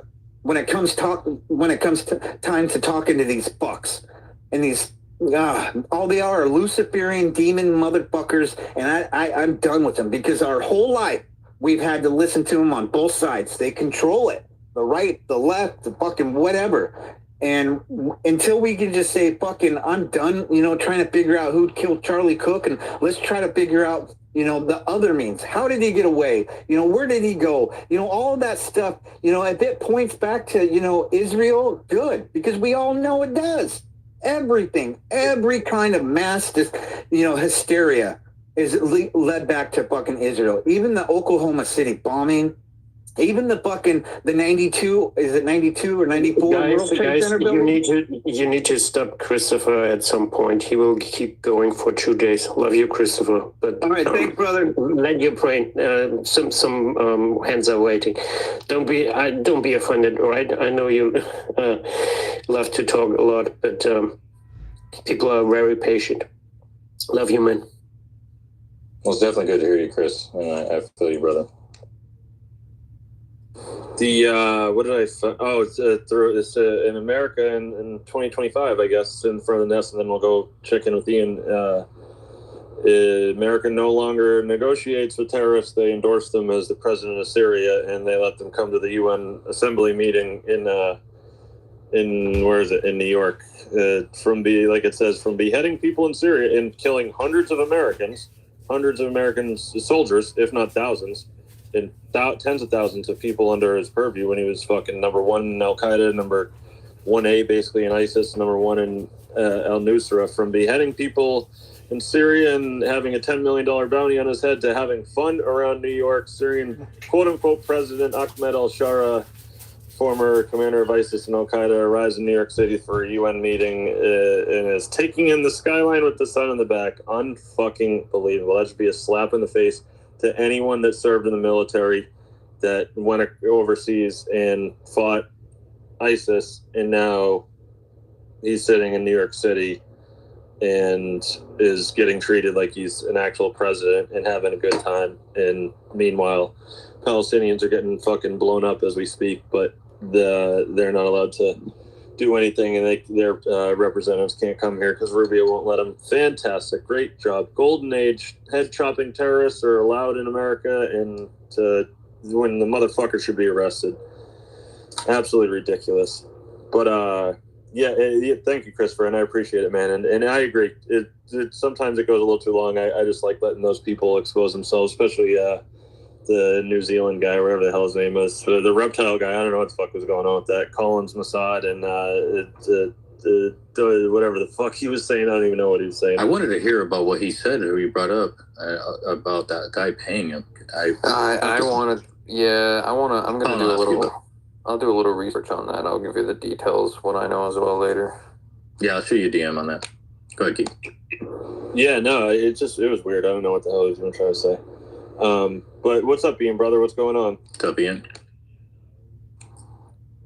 Hey, my friends, just listening in. Thought I'd come in and support the space. Totally can appreciate the prior speaker and the passion, as I think we all can. And I had a little fun. Somebody direct messaged me with some interesting little data on IQ earlier. And so I found myself in Grok messing around and poking and prodding and put up a post. It's rather inflammatory. I'm sure people are going to call me all kinds of names, but I'm at the point where I kind of find it enjoyable, to be honest with you. But yeah, otherwise just happy to listen in and pleasure to be here with all of you guys. It's good to see you, Ian. Yeah, of course, Victor. All right, I'm back. My fucking thing got rugged again for the 500th time. I can't see. Oh, who was? I think Lincoln, you're up next. I can't see hands right now. Until the thing loads back up. Yeah, no problem. And thank you, Carmine, for the shout out. A little bit about myself. I'm a graduate of the Communicology Department, which is the science of human interaction from the University of Hawaii. I'm also a former all-source military intelligence analyst for the United States Army. And I have quite a bit of information about these people that I call the Pinecone people. But regarding Astana, Astana received from 1991 to 2019 $462 billion. It wasn't million, it was billion. And in 1991, they actually sold 1,400 nuclear Satan missiles to Ukraine for $67 million. And then immediately following received $462 billion in international funding. From 2019 to 2025, they had 7 major bank failures and got bailed out to the tune of $76 billion. This amounted to 70% of the international funding that went to Central Asia. And if you look at the capital city of Astana, it was built on an ancient archaeological site, but that was a long time ago. It was founded in 1830, the same year as the Indian Removal Act, as well as the same year that the Mormon Church was founded. And the city of Astana, the original name was the White Tomb or the White Grave. And if you look into the Palace of Peace and Reconciliation, and you ask AI about it, it'll tell you that that's the New World headquarters, or the New World Order headquarters. On the top of one of their buildings, they have this weird glass room, and on a platter is a giant pile of gold. And there's a whole can of worms that opens up. Usually, I don't want to detract from the space, but it was billions that went to Astana.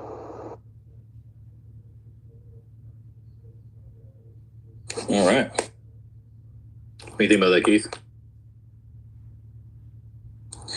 All right, Keith doesn't care Canadian. What about you? Are you muted? I'm here. I'm just kind of falling asleep. I'm about to pass out. You're just posting serial posting racial comments on, aren't you? That's what I do every night before I go to bed. Right when you run to the coffee. Right when you run to the coffee, it always just comes out. Yeah, coffee brings out the creativity on the timeline too. That's true. Hey, Colin, did you see the one I put up into the nest? It is pretty outrageous. It's basically in the 90s. The suggestion. This is Grok's data, right? This isn't from racist.org or something. This is Grok's data that basically says that there were tens of millions of white geniuses as of the 90s in 95% Europe or 95% white Europe. whereas there were thousands. The number actually was 19,000 in totality of genius level IQ individuals in Africa, which had both had something around 700 million people, right? So similar data sets. You had tens of millions in one bucket, a couple thousand in another, but we're told that we have to accept and agree to the fact that that we are all the same. The other thing that's kind of interesting about the statistics is it basically suggests that 1 out of 100 Europeans would be sub 70 IQ. Which I don't know if that's actually correct or not, to be honest with you. I would assume that's actually pretty high. I would think it's probably 1 in every couple hundred, but the irony, of course, is that if you presume a 70 IQ, and that's actually being somewhat generous for sub-Saharan Africa, but if you presume a 70 IQ and then you define 70 as legal retardation, then literally half of the population of sub-Saharan Africa would have met that threshold. Whereas Grok is suggesting 1 out of 100 Europeans would have been there. So I think that 50 times on the retard side is probably actually a mislabel, but that's what Grok gave me, and I like to use its data so people can't say that I'm trying to be biased or manipulative. This, among other arguments, is as far as I'm concerned, the nail in the coffin for. Well, you know what? It's okay to bring in their best and brightest. Let's bring in the doctors and engineers, as if that's what's happening. But even if we were doing that, it's like we don't need to. It's similar stat. I'm looking into this data to make sure it's correct, but it looks like from the sources I found that it is. We have 16 times the amount of people with an IQ of 130 or greater than India does, despite India's 4 times, being 4 times our population.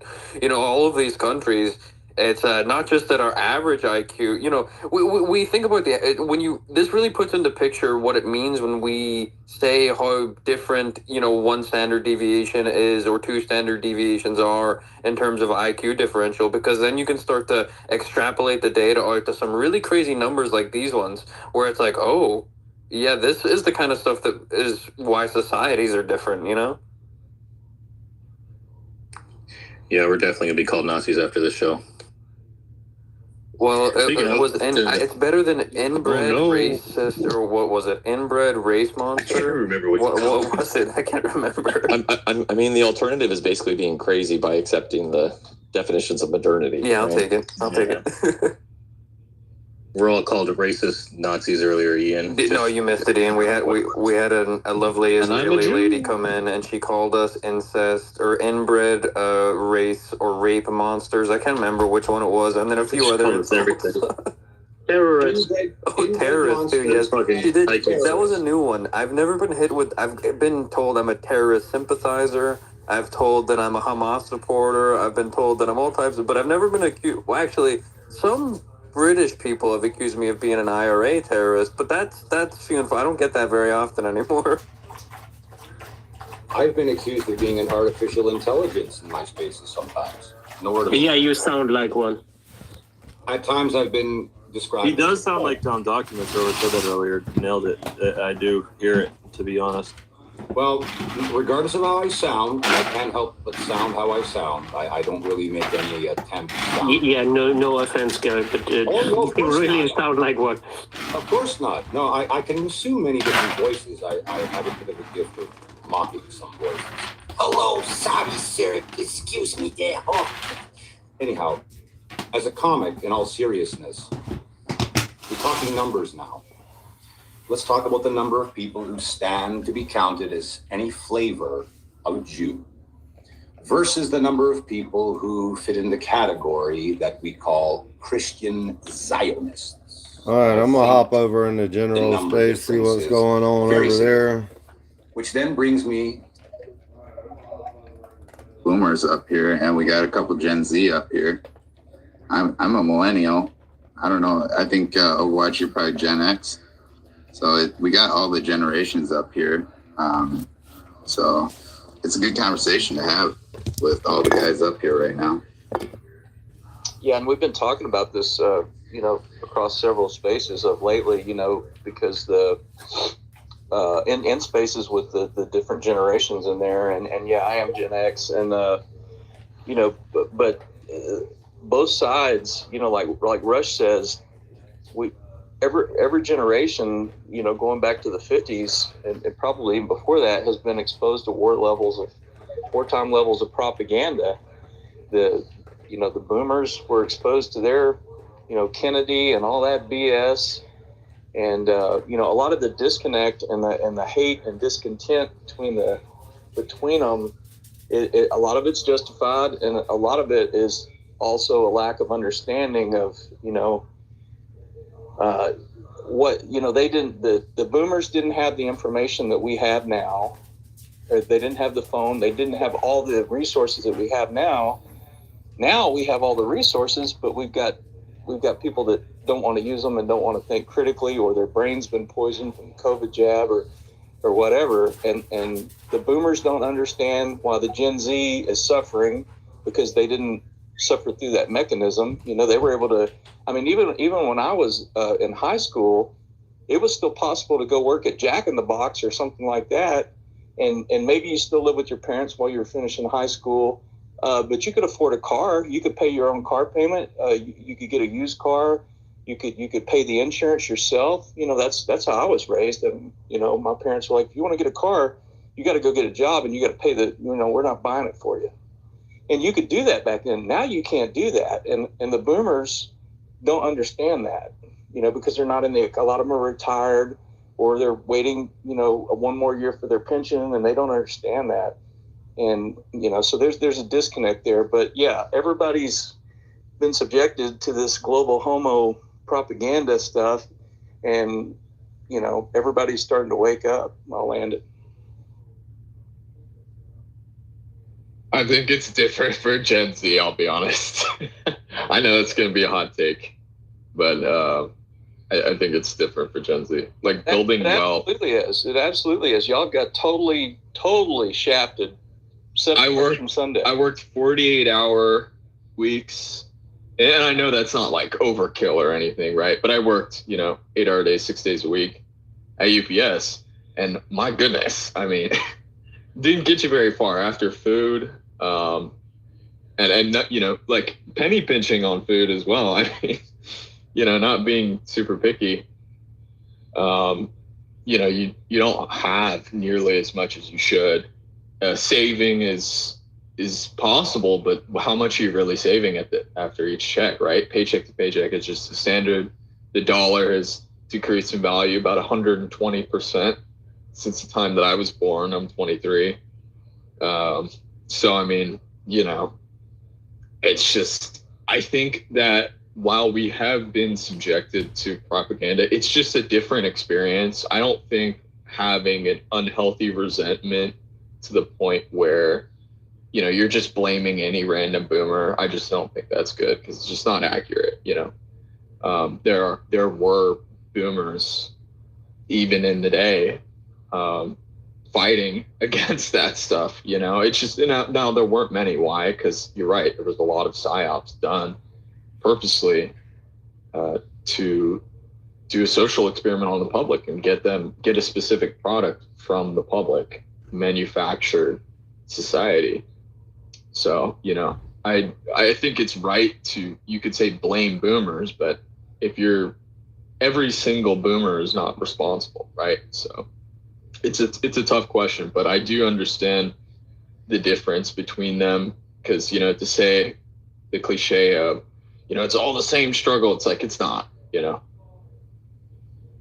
Well, I still hear, like, my parents were saying, like, oh, well, young kids, they just don't want to work like they used to. And it's like, well, what are they working for? They go to work and they don't get squat.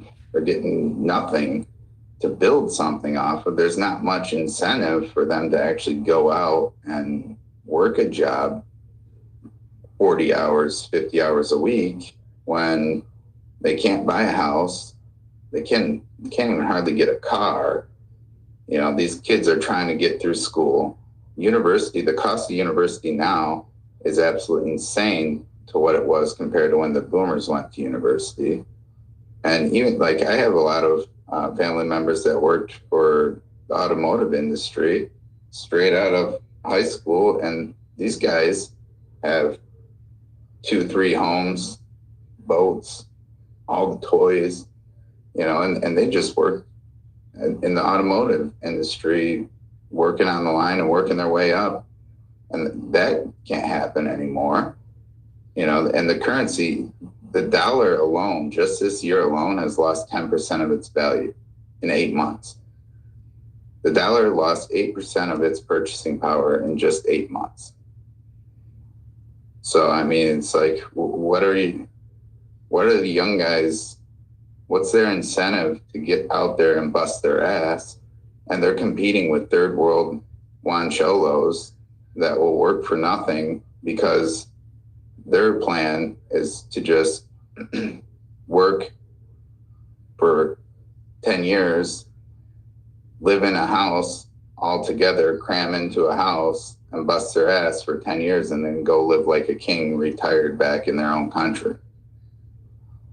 Okay, that's why I made a post on this morning, and I'll put it up in the Jumbotron for you guys so you can see. But that's why the remittance, it's the same thing with the Indians. When they come here in the United States, they come, okay, I'll work my ass off here for 5 years, send every single penny I make back to India, and then I'm going to go back and retire in India or buy a business in India and be rich off my ass and live like a king. You can go look up in the Jumbotron. The Chinese do it too. All these other demographics of people are doing the same thing because they know for them, yeah, they'll bust their ass. They will bust their ass like crazy for 5 years or 10 years because they know that's all they have to do. And they're done. They're retired. They're rich. They live like kings. But for Americans, and we have Americans right now that are trying to retire, boomers who are trying to retire in foreign countries because they can't even retire in America. It's so expensive. And people are getting pissed off at them. Like, you're just taking the wealth out of the country. Well, yeah, everyone is. Because of companies like BlackRock, State Street, Vanguard, the big bankers, everyone just, they treat America like a revolving door. Come in, grab as much, scam as much as you can, gut the place as much as you can, then run away. And they don't care if it burns to the ground because they already have an exit plan. And it's not America. Damn, thanks. And I made this post. Indians are not a benefit to the United States economy. Look at it. They're a net negative because all they do is they come and work and then they run away. I had somebody in the comment section asking Grok, well, Indians a net benefit to America? And it said, yes, Indians own 60% of our hotels. And I asked Grok, okay, well, how much of those hotels were funded by small business loans for minorities and grants that are paid through our tax dollars? And they said all of them. Okay, so we're paying with our tax dollars to fund all these foreigners coming in and buying up all of our businesses, when as a white American, as an ethnic American, you don't have access to those loans, but these foreigners have access to the loans because civil rights. And who's sitting at the top of civil rights? Harmeet Dillon, the Indian, foreign-born Indian. Okay, so this is the problem. And then all these guys come in here on H-1Bs, they gut our system, send all their money back to India while displacing Americans. American workers, if they're in those jobs, they're making more money, yes, but they're reinvesting that money in America. They're not sending the money out of America. Americans aren't getting minority loans and grants like all these foreign Indians are, okay?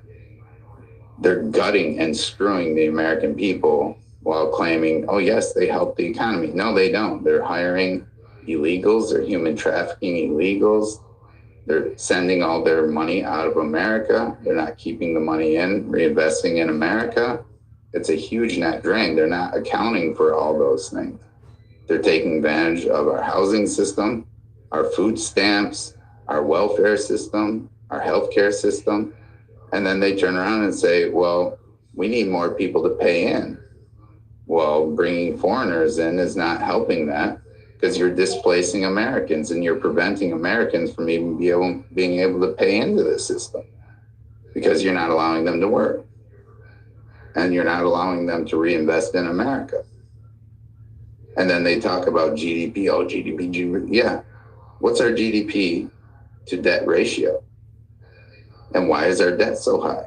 Well, our debt is so high because all these Americans are getting pushed onto welfare because they can't get a job. And now we have this huge debt because of the welfare system in America. And it's because they brought in all the foreigners. So they're not looking at the big picture of the entire thing. They're not looking at, all these illegals they're bringing in. They're getting free rent. They're getting free health care. They're getting free welfare systems like food stamps. And we're paying for all that. And then they work their ass off for 5 to 10 years, and then they run the hell out of the country with all the money, with all their treasure. And we're stuck paying the bill. And all they're saying is, well, we have a GDP. We have a GDP. Oh, fuck your GDP. We have a huge debt because of that. Your GDP is being propped up by displacing Americans and gutting America at its core. And it's leaving all Americans out. And then they turn around. These Indians are sitting in my comment section saying, you're all stupid and lazy. You're being taken over because you're stupid and lazy. No, it's not because of that. It's because the corporations are screwing America. They're being treasonous. That's what they're doing. And instead of Trump holding them accountable and forcing them to pay for their treason and throwing the book at them with all the fines and fees they should be paying, he's allowing them to get away with it. And that's why they keep doing it, because there's no consequences. And we already have the laws on the books, but Trump's not implementing the laws. So what good are the laws if you're giving these guys a free pass? At the Hyundai plant, it was the biggest bust in ICE's history. And what did Trump do? His old saggy ass turned around and said, well, you guys can stay. We just spent... No way. Yeah. We just spent millions of dollars running this bust. And now he turns around and says, well, you guys can stay. No problem. You're shitting me. No, I'm dead serious. So this is why people are pissed. Holy. Yeah, this is why people are pissed. So, yeah, Trump is stabbing us in the back in favor of, foreign investment. Fuck your investment. How about you implement the laws on the books? And that will fix the problems, but they don't want to do it because, the businesses won't come here if we implement them. Yes, they will. If you put a gun to their head, they will certainly come here, just like you did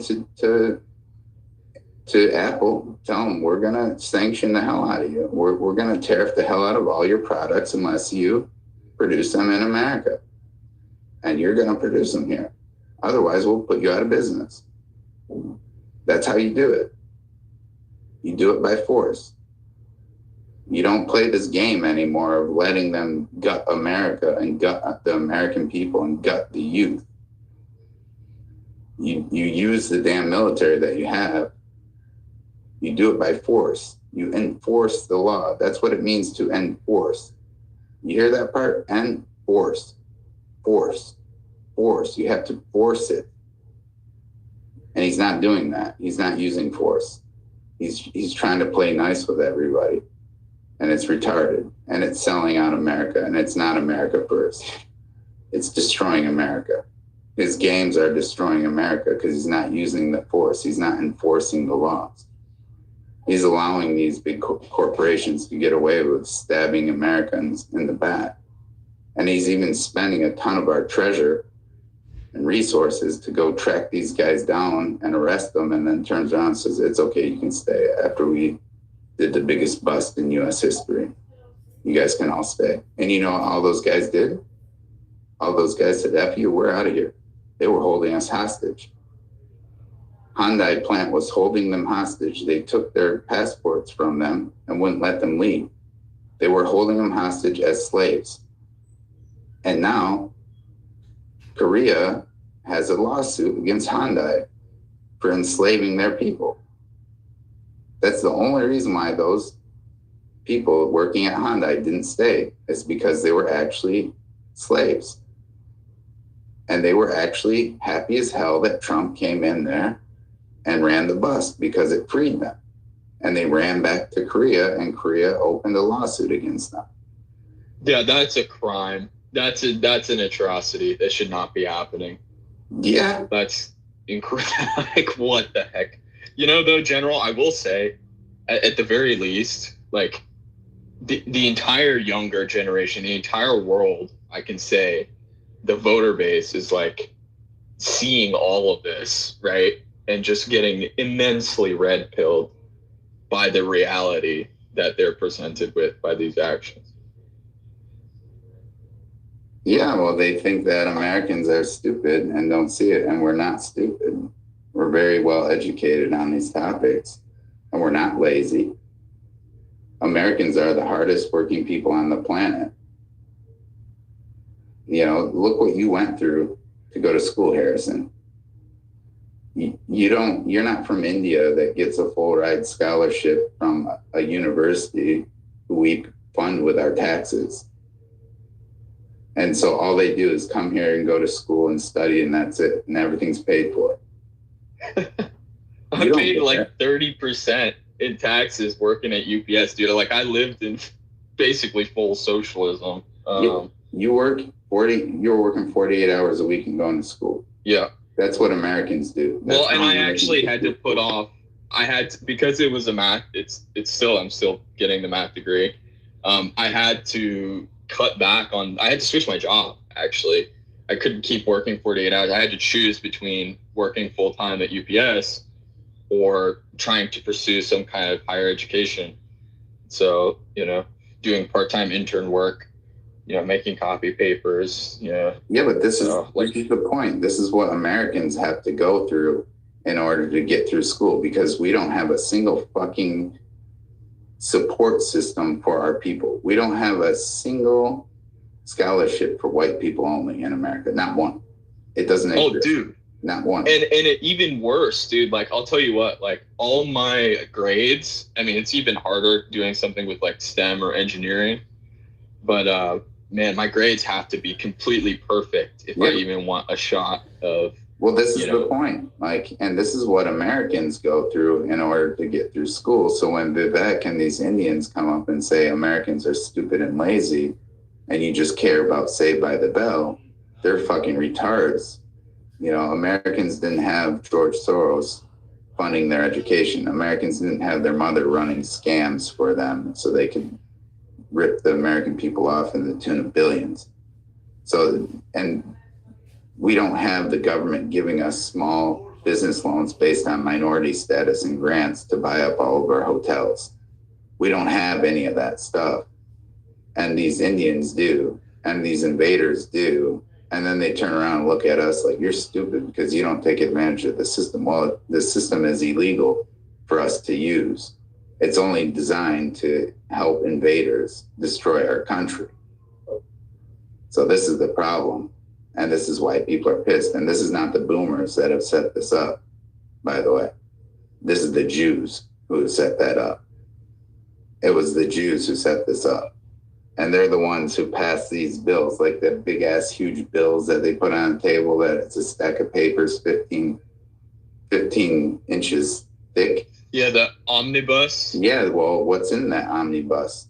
All those little grants, those minority grants, all the little NGO financing and funding, all the USAID funding to send all these illegals here to buy up all of our trucks, the trucking industry and the hotels and the gas stations. That's what's in those big, huge bills. And they're not for Americans. It's not for Americans. And they stab Americans in the back. And that's the problem. And then they got us going back and forth like, oh, the boomers and the zoomers. And yeah, it's not. It's not the boomers and the zoomers. It's a bunch of fucking traitors in there selling out our country to invade us. Go watch this, guys. I'm going to tell you this. Go watch people coming across the border. There's a bunch of clips on here. And they interview them. And the guy walks through and he asks, hey, where are you from? And they'll say, Guatemala. Say, okay, where are you going? It says Chicago. How the fuck does he know that already? And they go down the whole list. I'm from China. Where are you going? LA. I'm from wherever, Brazil. Where are you going? New York. How the hell do they know all this stuff before they even get to the border? Because they're already down. The Jews, highest, is at the Darien Gap, setting them up, an NGO, a Jewish NGO, and then they human traffic them, paying the drug cartels to bring them up to the border. And then they get into America. They already know where they're going. They get on the bus or the plane at our expense, fly them where they're going to go. They meet with the NGO that's already there. They set them up with a hotel or somewhere to stay. And that's why all the Indians own the hotels, because they're helping to invade the country. Just like the government of Pakistan owned the Roosevelt Hotel. We can use that as an example. Just one hotel, a foreign government owned the hotel. And they made $840 million off of helping to invade the country. They only housed invaders. That's it. $840 million. They paid $35 million for the hotel. They made $840 million helping to invade the country. All these Indians who own all these hotels across the country, they did the same thing. All they did was house illegals to help human traffic all these people into the country. And they made hundreds of millions of dollars doing it based off of buying the hotel to begin with our tax dollars. And then they defrauded us by helping to invade the country. And you got guys like J.D. Pritzker up there in Illinois who owns Hyatt Hotels, and he made hundreds of millions of dollars off of helping to invade the country with illegals. And that's why he's such a big proponent of the illegal immigration. All these guys are helping to invade the country at our expense. And then they're turning around and telling us we're stupid and lazy because we have to go through hell in order to graduate with these degrees. And then they bring these people straight up off the boat from foreign countries with zero qualifications. All they have to do is have some fake degree printed off from their country that they never earned. And then they take the jobs of Americans who went through hell and paid hundreds of thousands of dollars for their education while working full time to get their degrees. Okay. And then they turn around and tell you you're stupid and lazy. Well, you paid for them to go to school so they could sit on their ass and do nothing, and you worked full time and went to school to get it done. And you got Harmeet Dillon going to war because the Carolinas wanted to bring in all these third world doctors who don't have qualifications, and American doctors had to go to school for 12 years and pay $1 million to get their degree. And they have all this debt that they have to pay off, and they have to follow all the rules. But these third worlders paid zero for theirs, and they come along with zero overhead, and they can work for cheaper because they don't have to pay $1 million worth of loans back. Okay. And then they can work for 10 years or 15 years, make millions of dollars, and then go back to their countries and live like a king, or raise a shitbag like Harmeet Dillon, who runs around and keeps advocating, well, we have a shortage of medical workers. We need to bring more. No, we don't need to bring more. Like, the solution to the invasion is not invading us more. The solution to the invasion and overpopulation is to start actually deporting people out of the country. We don't need more people. We have millions of unemployed people in the United States that are super qualified, but they can't get jobs because they hired all these foreign invaders instead, because they've built this system around invading our country so they could all make profit off of it while claiming the GDP is increasing, but they're throwing our debt through the ceiling and eroding our dollar by 10% in 8 months. But GDP is going up. Fuck your GDP. Look at the debt.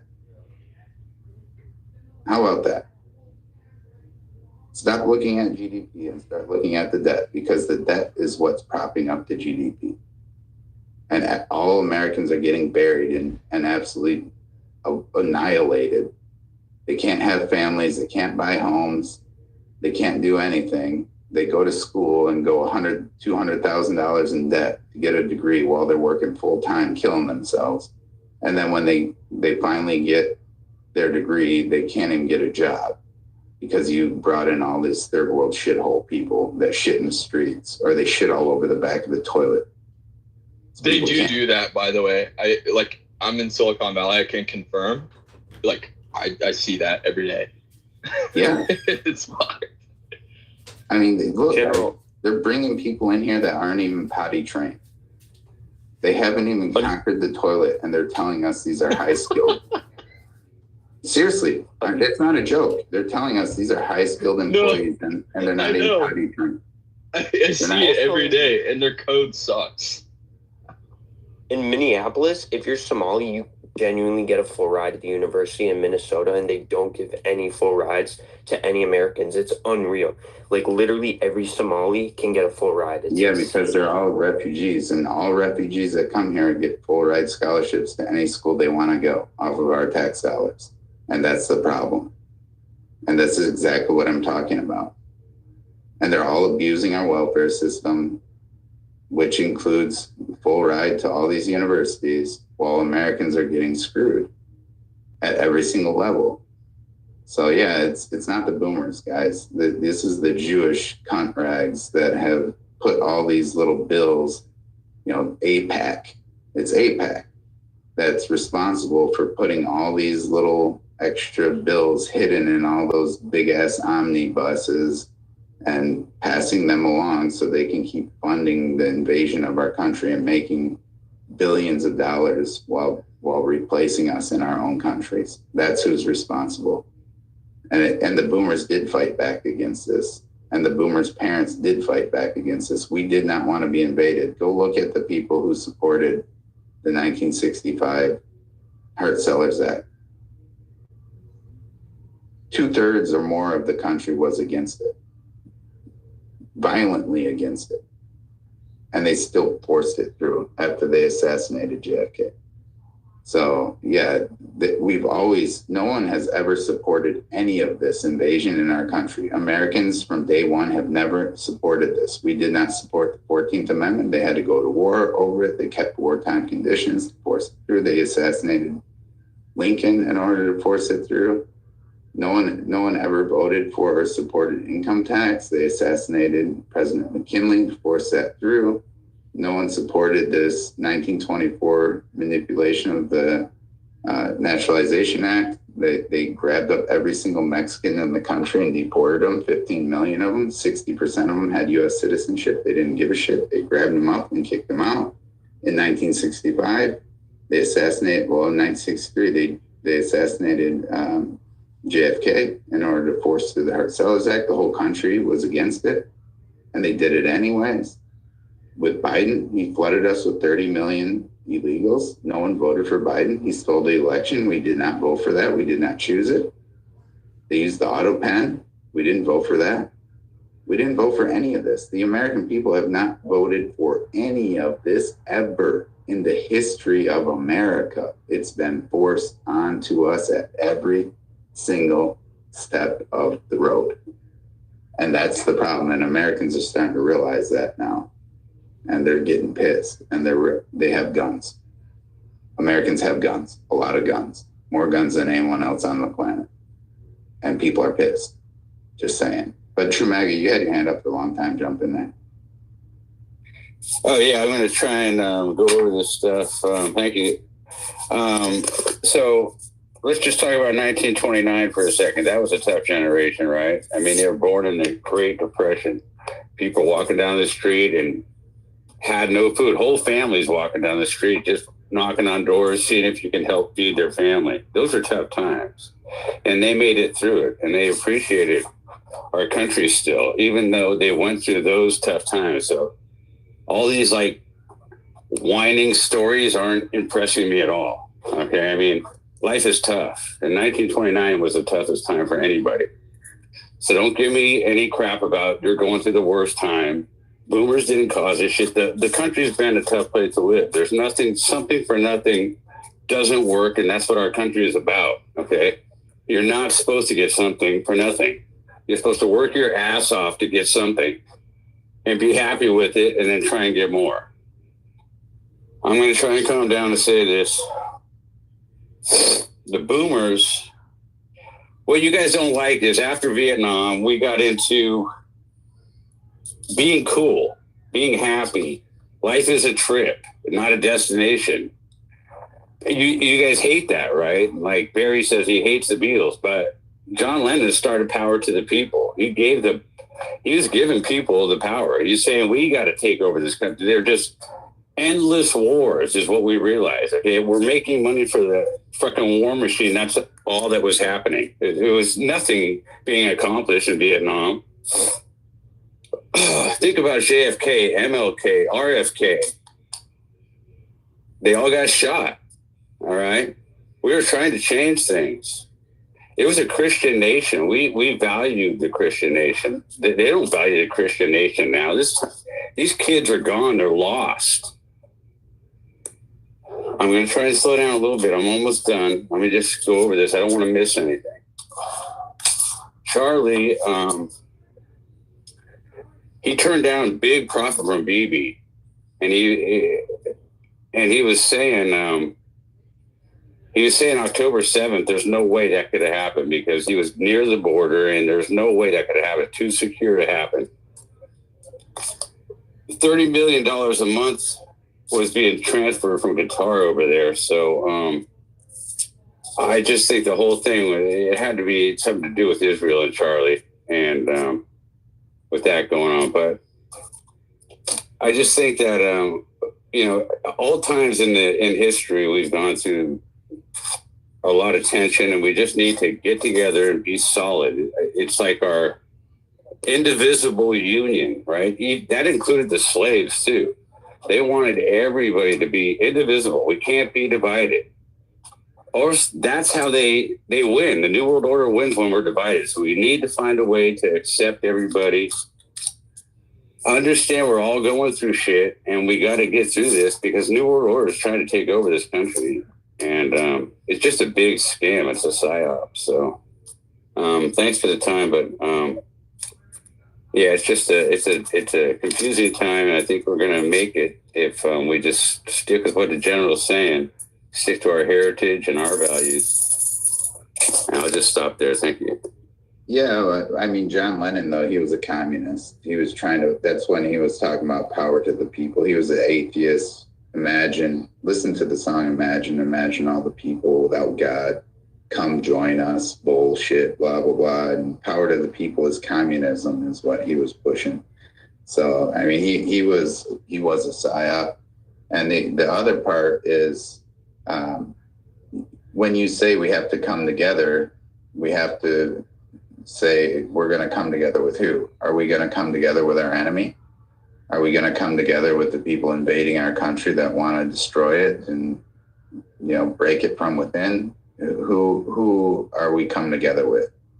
And when the founding fathers and our forefathers talked about coming together, they never talked about coming together with slaves. They completely rejected that whole notion. They didn't even consider them human. So we have to be very specific when we're talking about these things. When we talk about coming together, we need to come together as ethnic Americans. That's who needs to come together, because all the rest of them, all they care about is destroying the country and living off our hard work and our reputation and everything that we and our forefathers have built. All these corporations, they're the enemy of America. They're only here to parasite. They found every way under the sun to rip off America, gut it from within, put laws in place where they can human traffic people, and they have real slavery going on, as that Hyundai plant clearly was exposed on having slaves. They bring these people into the country, steal their papers, don't allow them to leave. They have full control because these people have zero rights in America. They're in a foreign nation. They don't speak English, and they're completely screwed. So when we're talking about coming together, all ethnic Americans need to come together from all generations Yeah, I mean, it's an indivisible union of Americans. That's what I'm talking about. We need to come together and understand our Constitution. Like I said, I mean, we don't understand our Bill of Rights, our Constitution. Our kids don't even understand it right now. Yeah, well, we got to understand who it was written for first. And when our founding fathers wrote "We the People," they were speaking about a very specific group of people. They weren't speaking about the whole world and every invader under the sun coming into America. That's not "We the People." So again, if we're going to unify under "We the People," then we need to define who is "We the People," who are Americans. That's step number one. And you'll find out that people have no clue. It's just the boomers being like talked down to like that. I mean, that's not bringing us together. We need to stand together. We all went through times, and we all got to find out how to get rid of this freaking pariah that's taking over our country.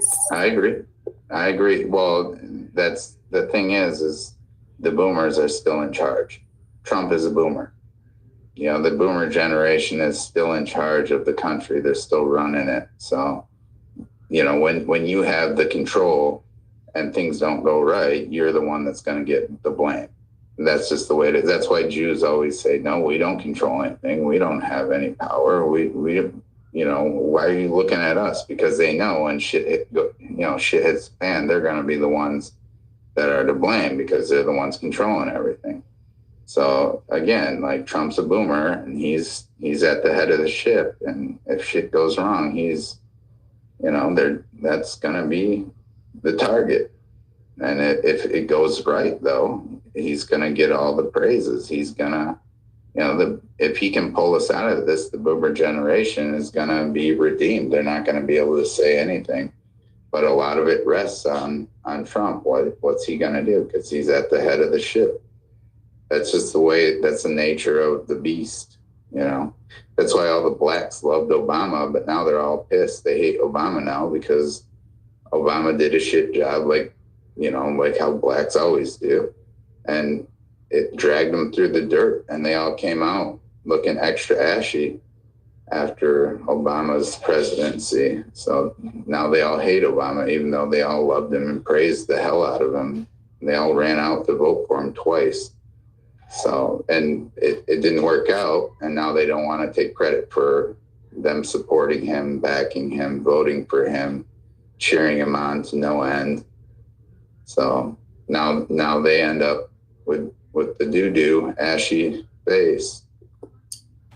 But let's go to... I just wanted to say one more thing about 1929. So look at how bad that was, but people didn't give up on God. They didn't give up on our Christian nation or our values. In fact, they stuck together. They knew it was bad times. 1920s were roaring 20s, but then we all went broke. Let's look at what caused the Great Depression. What caused the Great Depression was the 1924 Naturalization Act. They gave a bunch of people citizenship that weren't citizens and didn't have the right to be citizens, and it caused the Great Depression because it flooded the market with a bunch of labor and it tanked everything out. And then what was the result? What did the American people do immediately in 1929?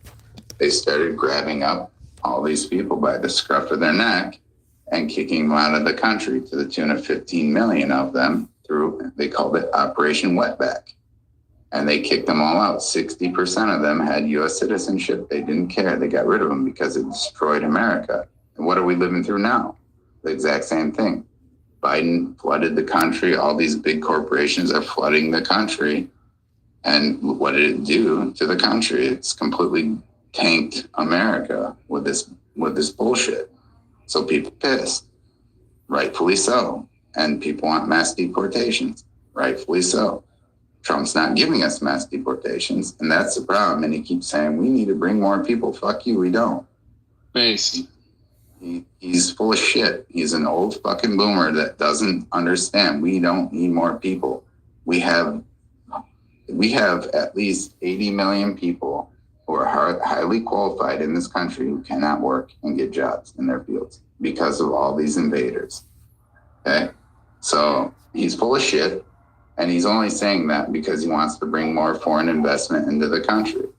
And it's total bullshit. We see right through it. We're not stupid. We're highly educated people. We're not trying to toot our horn, but we know what the fuck is going on in this country. We know what the hell is going on. We know what the issues are. We know who's to blame. We know who's behind it. And we know Trump has a hell of a job. He has a really shitty, hard job. But we also know that we voted him in the first time around and he didn't do jack shit.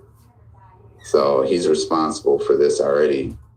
You know, think about this. If you were in the 3rd grade in 2015, when all this shit went in, critical race theory, LGBT faggotry, it just invaded the schools. Trump gets elected in 2016. Day one, he could have ended all that. He didn't. Instead, he holds up a big LGBT flag on stage and shakes it. Says, oh, this is awesome. I have the support of the faggots. This is the greatest shit since sliced bread. And then those little kids in 3rd grade get fucked all the way up their entire education system. 3rd grade, 4th grade, 5th grade, 6th grade, 7th grade, 8th grade, 9th grade, all the way up to 12th grade. And now they're completely fucked up and been told to chop their dicks off because Trump didn't end it.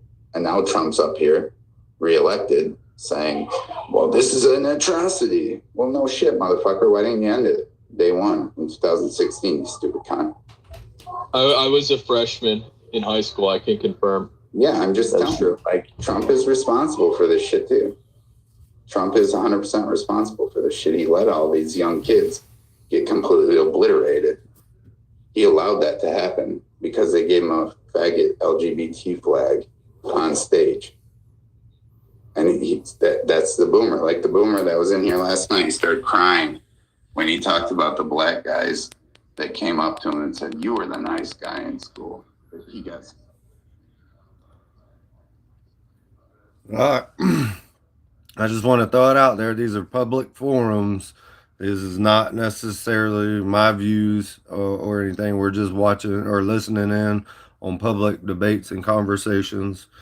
I've already been doing this stream for a few hours now, or a couple hours. I'm going to go ahead and jump off for now. We might jump back in later.